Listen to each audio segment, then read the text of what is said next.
Well, welcome to Kent, and I'm at a place I've wanted to visit for some time, Dungeness Nature Reserve on the south coast, just south of the little town of Lydd, where I've got off the bus.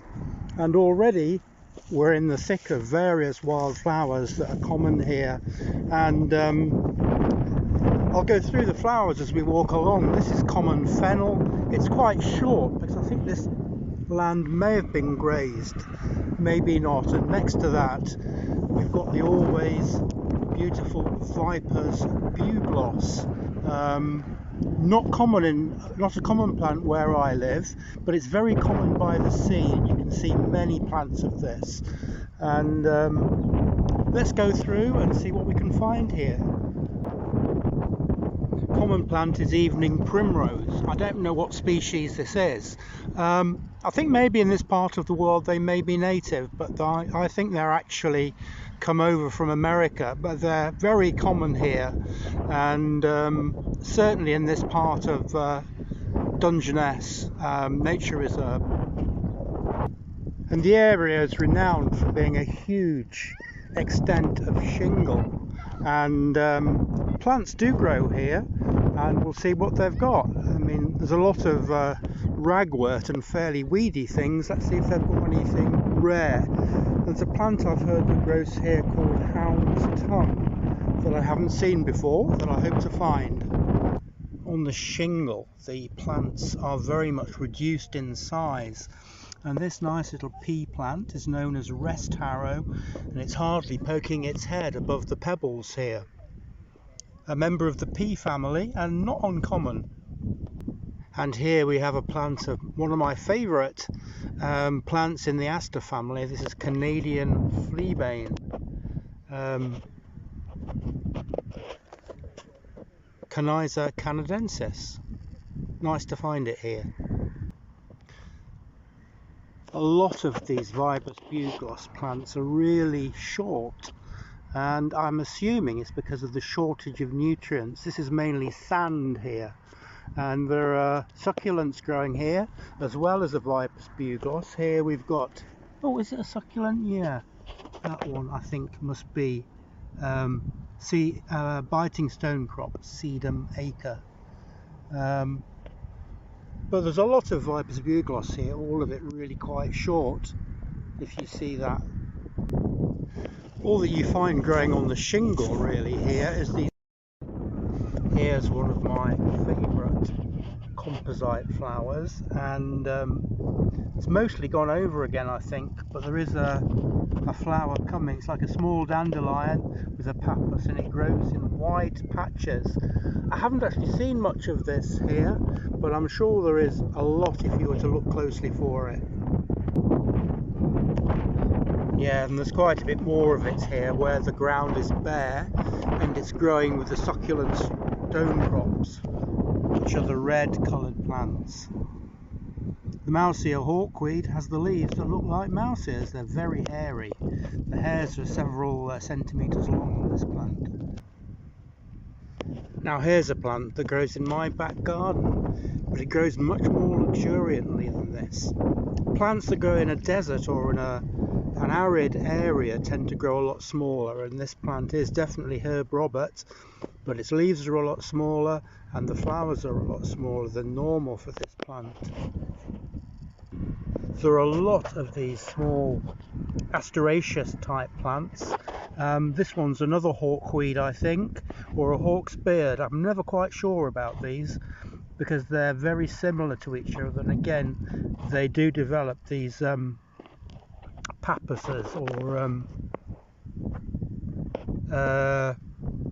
fluffy seed heads with winged seeds. Nice flowers. And here we've got one of the nice forms of purple toadflax. Again, an invader in this country, but I don't think anybody really complains because it's such an attractive plant. I wouldn't complain if it was growing in my garden anyway. One of the not so common plants here, field scabious, and it's managed to keep a reasonable height here, but the flowers are quite small. If you see them in hedgerows, they're likely to be lots larger than this. Even my favourite fruit is struggling to grow here, not reaching the massive heights of the hedgerows. But there are some here that look really tasty. I'm going to try them, and I'm sure they're really nice. So this is bramble growing on a national nature reserve. Maybe they're doing things to control it, otherwise it's going to take over here.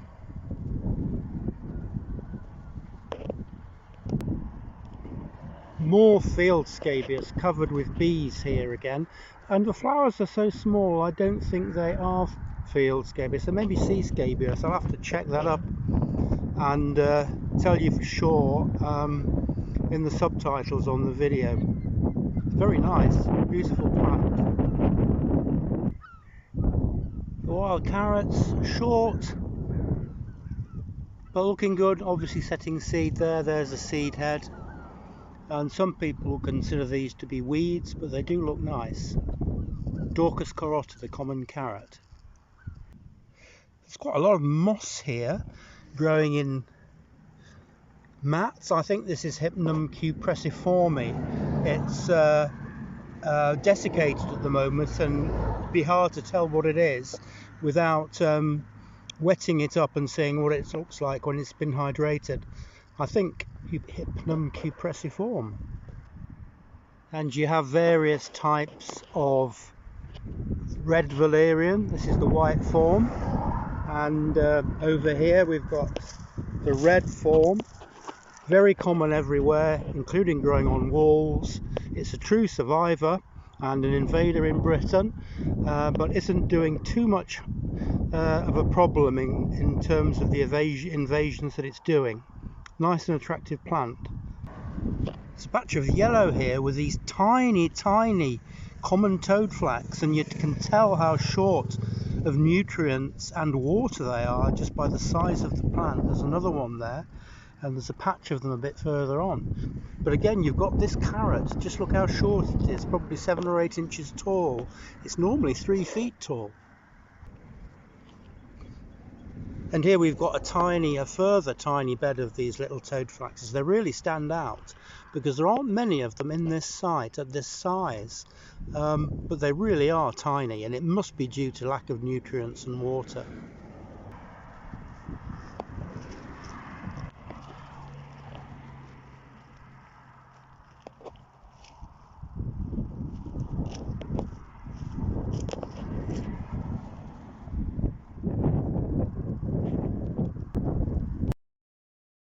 Well, I've come to the end of my walk now at Dungeness, and I'm satisfied that I've seen everything there is to see here.